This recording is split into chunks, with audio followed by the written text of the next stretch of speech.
Bueno, la sistematización de experiencias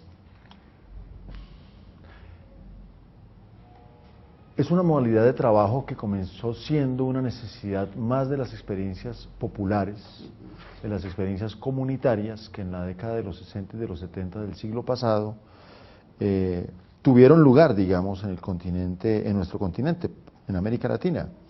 Muchas experiencias de estas, de trabajo comunitario, de trabajo popular, asociadas a la educación popular, asociadas a la teología de la liberación, asociada a movimientos de izquierda, a militantes, asociadas también esas experiencias a las nuevas ciencias sociales que empezaban a tomar forma en nuestro país, por ejemplo, en el caso de la Universidad Nacional de Colombia, con Orlando Fassbord a la cabeza, pues muchas experiencias de trabajo comunitario, social, político, empezaron a ver la necesidad de poder ser transmitidas también, digamos, de poder ser comunicadas a otros sectores, a otros espacios, a otras regiones, a otras ciudades.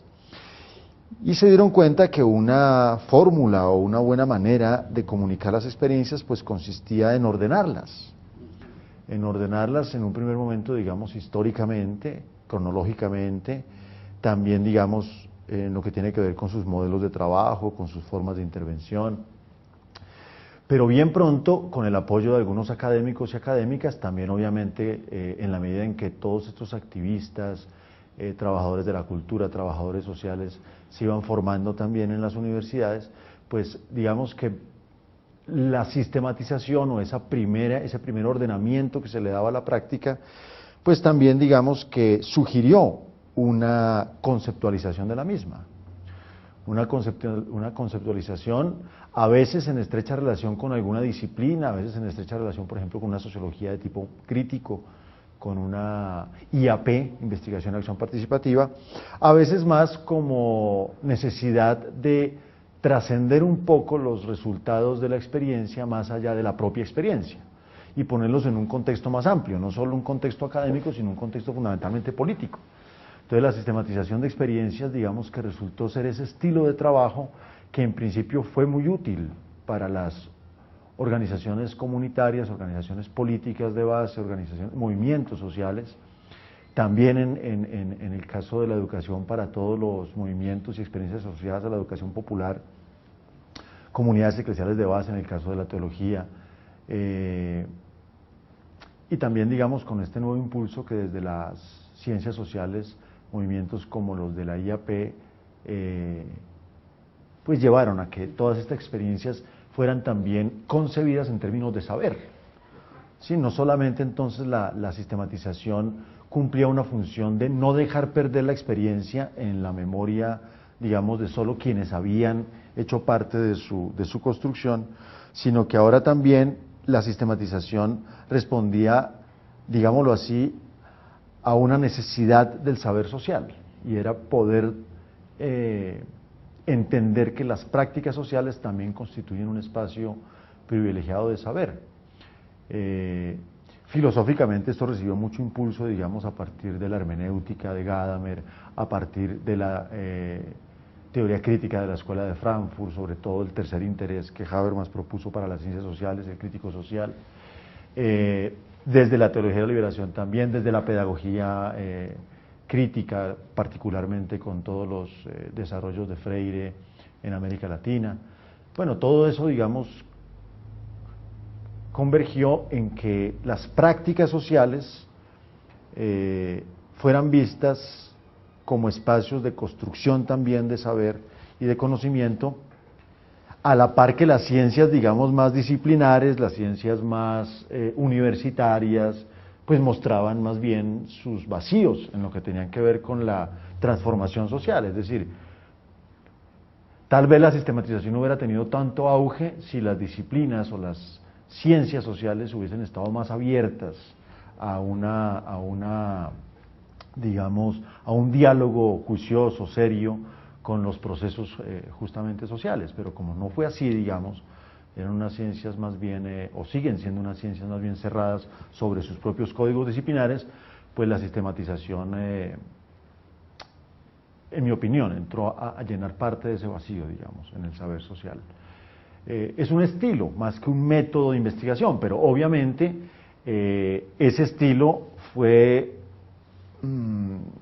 decantándose hasta poder formalizarse en un método de trabajo, porque la sistematización también empezó a ser, digamos, algo que debía ser transferido, o sea, no solamente, digamos, un estilo de trabajo de unas pocas experiencias, sino que empezaron a aparecer, digamos, entidades.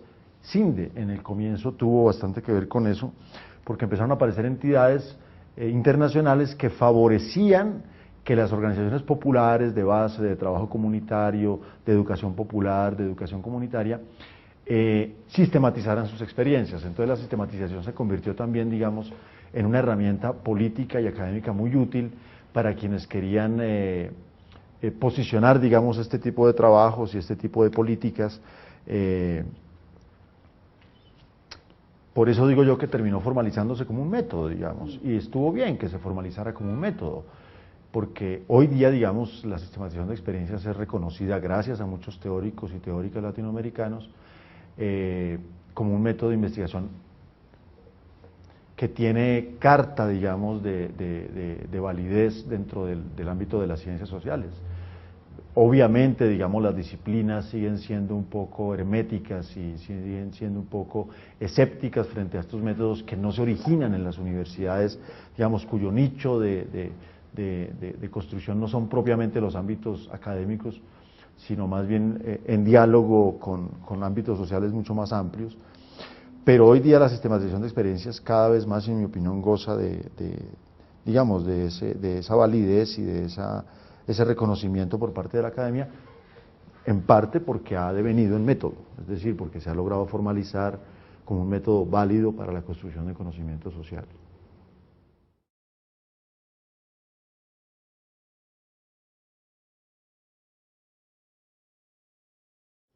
Bueno, que los teóricos y teóricas, también los militantes y las militantes de la sistematización de experiencias han logrado formalizar el proceso, ¿no? En la medida en que se logra formalizar un proceso de trabajo, pues esa formalización puede entenderse como un método, porque deja de ser, digamos, un proceso amplio, complejo, incierto, como generalmente suelen ser los procesos en sus inicios, y pasa a ser, digamos, una metódica en el sentido de se establecen unos pasos, se establecen unos criterios, se establecen unos perfiles de quienes...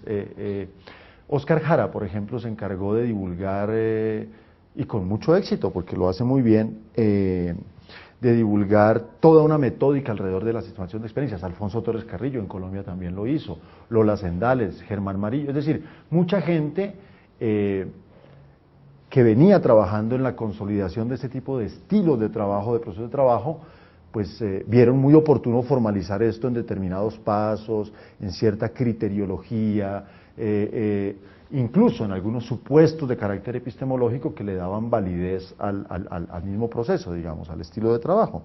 Por eso es que podemos decir en ciencias en general que un procedimiento deviene en método, ¿no? Cuando logra formalizarse, cuando logra establecerse una secuencia, digamos, de pasos, cuando de cada fase o de cada proceso, de cada paso se espera un resultado más o menos claro, cuando esos resultados tienen coherencia entre sí, cuando, por ejemplo, la sistematización empieza a ser ya empleada dentro de los posgrados de las universidades que forman investigadores y efectivamente se logran tesis de maestría y de doctorado incluso siguiendo el procedimiento, pues decimos que ya adquiere, digamos, carta de ciudadanía como un método científico de investigación social.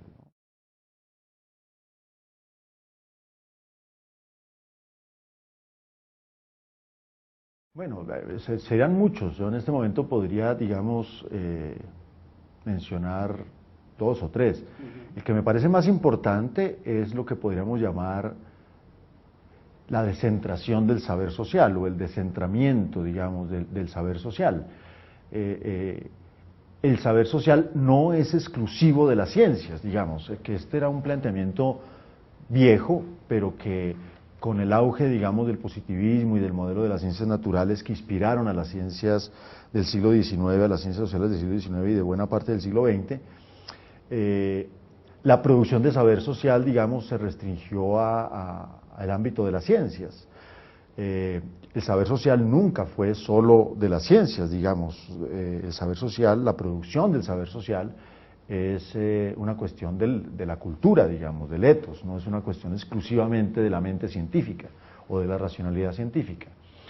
Que en el siglo XX haya habido, digamos, filosofías y planteamientos teóricos de distintas disciplinas, la antropología, la sociología, que hayan empezado a reivindicar eso que hoy día llamamos la racionalidad práctica, el sentido práctico, el conocimiento práctico del mundo, pues le da, digamos, un soporte epistemológico a la sistematización de experiencias, porque concluye ese supuesto o ese planteamiento que en la práctica o en la experiencia de trabajo hay saber también. No es solamente una experiencia que deba ser validada por un saber externo a ella, sino que implícito a la práctica hay un saber. Hay un saber que es a veces mucho más legítimo que el saber que se produce dentro de la ciencia. Porque el saber que se produce dentro de la ciencia, al estar, digamos, anclado a esa matriz, digamos, moderna de racionalidad científica, pues generalmente es un saber bastante artificial, como decía Heidegger refiriéndose a la ciencia, ¿no? Cuando Heidegger dice la ciencia no piensa, lo que quiere decirnos fundamentalmente es, en su afán por delimitar objetos de estudio, por demarcar, como decía Popper, ámbitos de problematización, por precisar sus conceptos, por establecer las relaciones lógicas entre sus conceptos, ya no capta nada. Es decir, un poco lo que decía Adorno también, o sea, es una ciencia cuyo conocimiento es más un fetiche que algo que realmente esté, digamos, enraizado, encajado, relacionado con la vida social y con la interpretación que tienen de la vida social los agentes que participan en ella. Bueno, este sería un supuesto epistemológico para mí importantísimo, digamos, concederle saber, concederle conocimiento, digamos, estatus de conocimiento, de saber a la práctica, a la experiencia, ¿no? Y aceptar, digamos, a veces a regañadientes que la ciencia social no tiene dominio sobre la construcción del saber social, ¿no? Que ese ha sido un duelo muy duro para las ciencias sociales, ¿no? Reconocer que el saber social está más allá de ellas, que es previo a ellas y que ellas más bien hacen parte, y a veces no buena parte, hacen parte de ese saber. Ese es un supuesto epistemológico que me parece importante.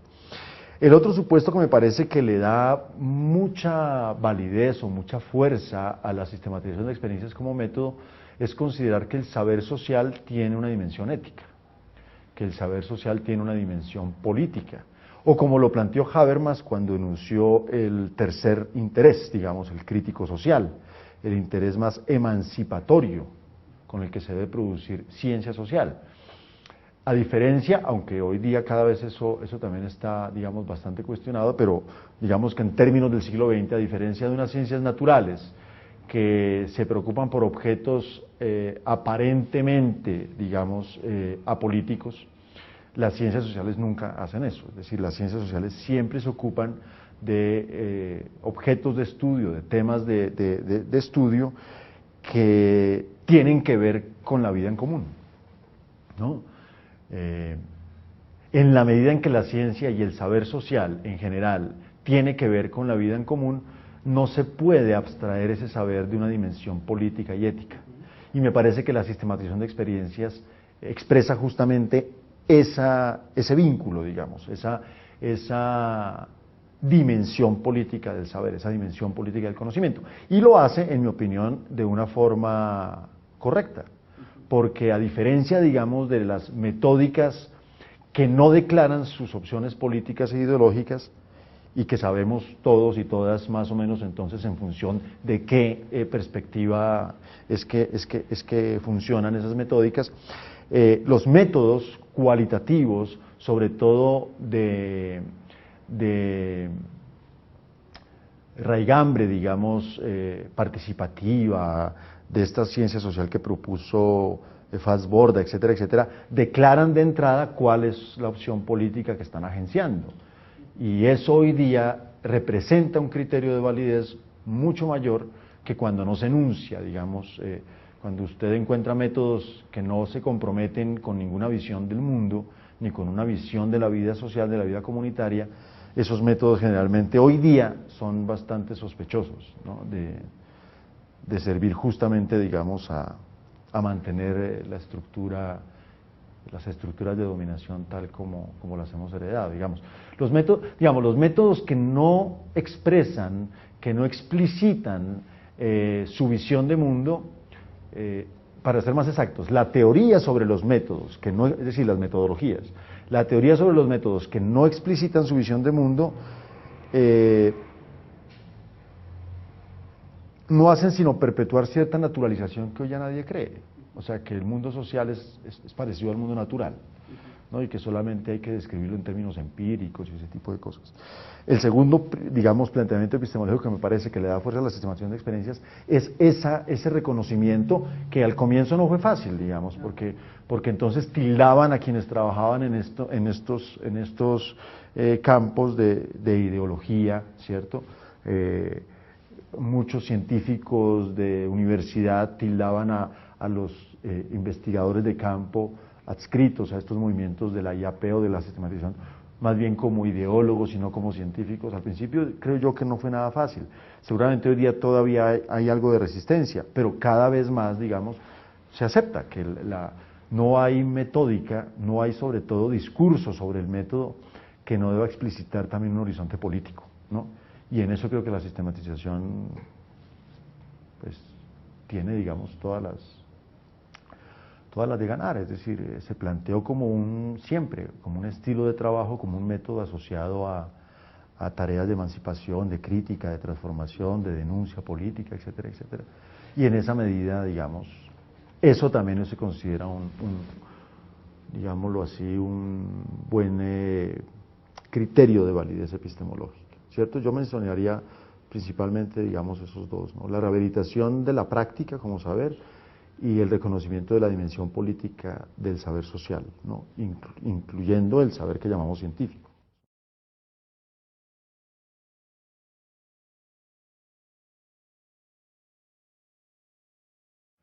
Yo creo que más que los pasos, porque yo no creo que haya mucha diferencia en los pasos, yo creo que lo fundamental, y eso lo comparte, digamos, con otra metódica muy conocida que es el estudio de casos.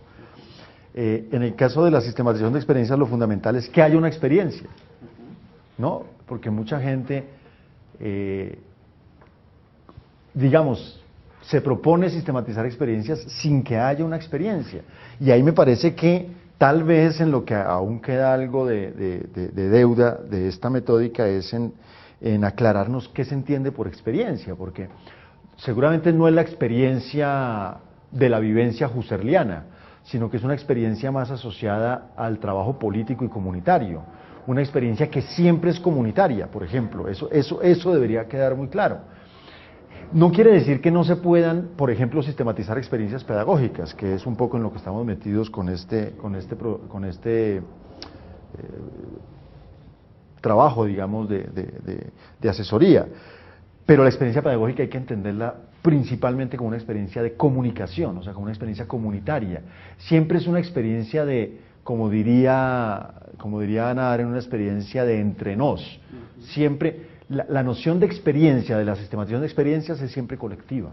Y eso me parece que hay que destacarlo, ¿cierto?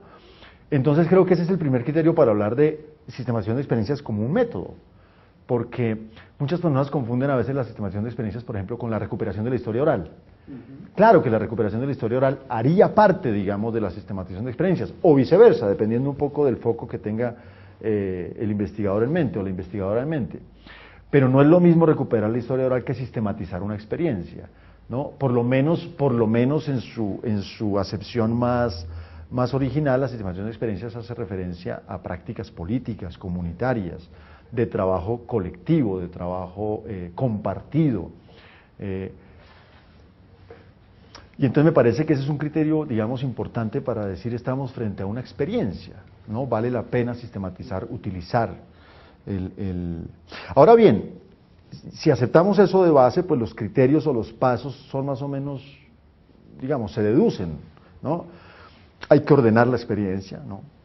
generalmente en eso coinciden todos los metodólogos de esta metódica. Hay que ordenar la experiencia porque la experiencia no necesariamente se van ordenando, ¿no? Muchas prácticas, justamente porque la vida social tiene mucho de incierto, mucho de irregular, mucho de autopoyético, pues uno no puede planificar una práctica y esperar que todo lo que se planifica efectivamente se cumpla, etcétera, etcétera, ¿no? Lola Sendales, por ejemplo, nos enseñó que en las prácticas comunitarias hay planeación, pero las prácticas comunitarias se caracterizan por ser muy flexibles dentro de lo que se planea, no porque se mantengan, digamos, obsesionadas con el cumplimiento del plan.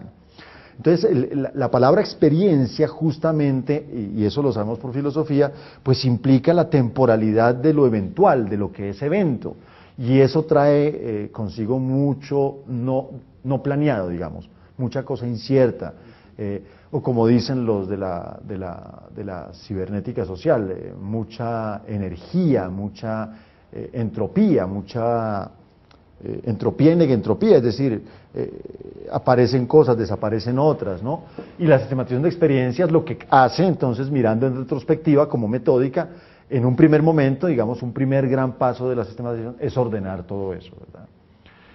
En la escuela, por ejemplo, en los colegios, en la educación, pues tenemos muchas experiencias muy ricas, muy significativas, muy enriquecedoras de docentes pues que llevan a cabo iniciativas con sus estudiantes, o grupos de docentes, o grupos de estudiantes, redes de docentes, redes de conocimiento colectivo que arman los docentes, y cuyo primer paso de ser objeto de sistematización es justamente ordenar la experiencia, ¿no?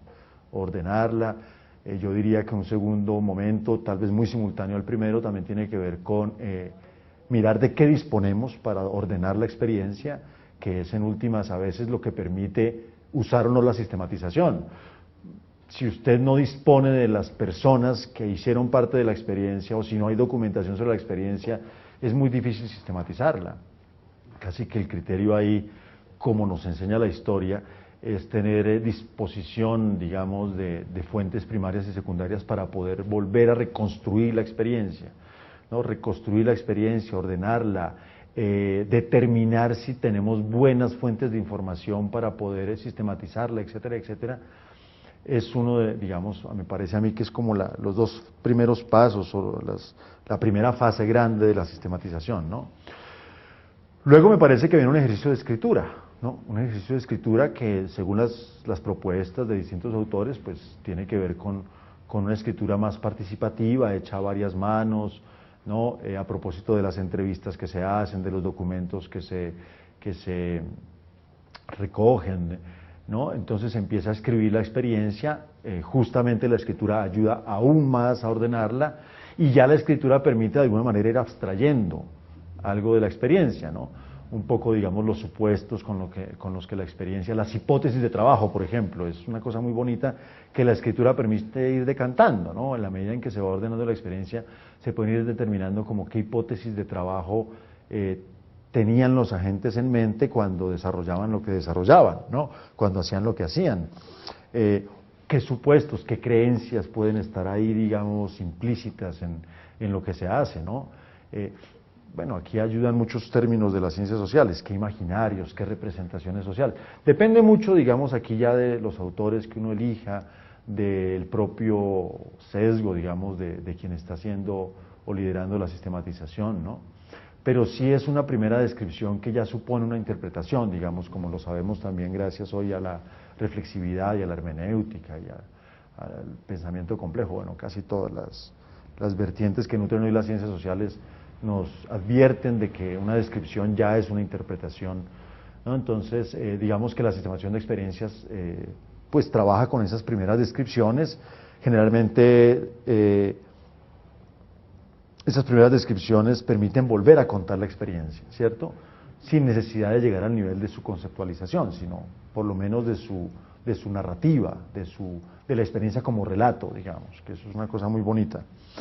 Y un tercer momento que me parece a mí que a veces es el que queda un poco en veremos, ¿no? Es el de la conceptualización, ¿no? La teorización de la experiencia, ¿no? El comprender la experiencia ya no en términos, digamos, puramente descriptivos, en términos, digamos, más cerca de lo anecdótico, sino en términos, sí, digámoslo así, teóricos, ¿no? De cierta codificación, de cierta categorización, poder establecer ciertos modelos de trabajo, por ejemplo. Establecer un modelo de trabajo siempre será una abstracción. Así como se establecen los modelos teóricos, se establecen los modelos de trabajo, a partir justamente de las prácticas, a partir de las experiencias.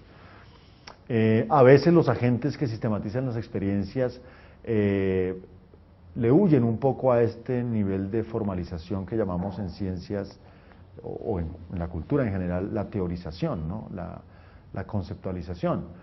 Pero yo creo que es más como por cierto mito que hay de que solo las universidades, solo los expertos pueden hacer ese trabajo, ¿no? Claro, los campos sociales tratan de tener objetos que otros campos sociales no tengan. Entonces, desde la sociología de la ciencia sabemos que los expertos hacen ver que los no expertos no pueden teorizar. Porque si los no expertos pueden teorizar, pues el experto pierde campo de trabajo, digamos, pierde su dominio, por decirlo en términos, por decirlo en otros términos. Yo no creo eso, yo creo que así como se puede formar en el ordenamiento de la experiencia, así como se puede formar en su descripción narrativa, en su descripción como también se puede formar en su comprensión teórica, es decir, en la codificación, la definición un poco de los conceptos, estructuras de sentido, como nos enseñó el CINDE desde hace mucho tiempo. Podemos armar estructuras de sentido que ya son un segundo nivel de lectura de la experiencia, ¿no? Y que ya trascienden un poco, digamos, lo específico de la experiencia y sirven también de referentes para otras experiencias, para otros campos de trabajo.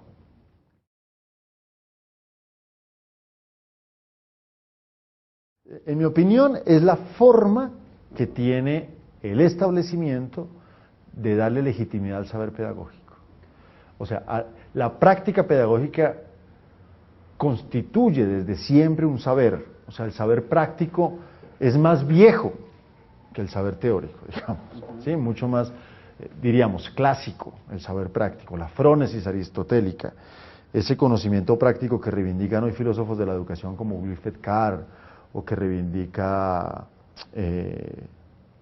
Geertz, o el mismo Bourdieu, etcétera, etcétera.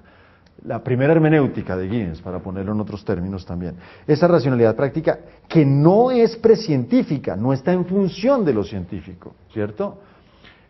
Puede ser teorizada, por supuesto, pero no significa que el saber práctico esté en función de lo científico, o que sea menos saber que el científico. Más bien, como lo planteó Heidegger desde muy temprano en el siglo XX, la teorización es artificial con relación, digamos, a esa comprensión primaria de la que hablaba Heidegger y que, en términos de lo que estamos hablando, es ese sentido práctico, ese saber práctico.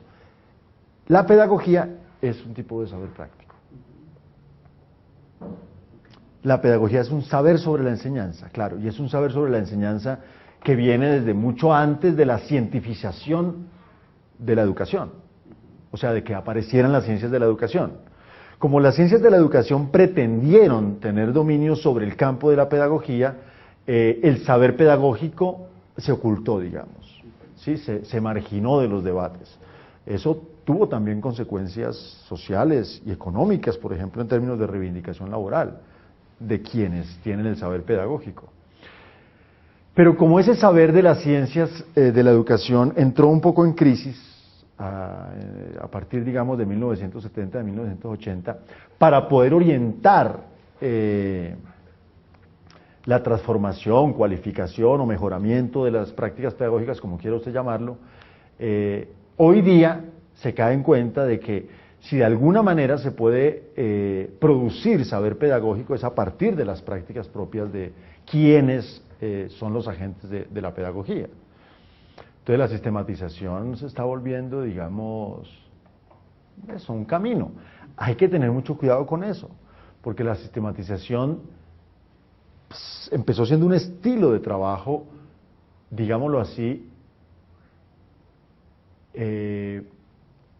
crítico, en el sentido de la Escuela de Frankfurt, es decir, que más bien le planteaba al establecimiento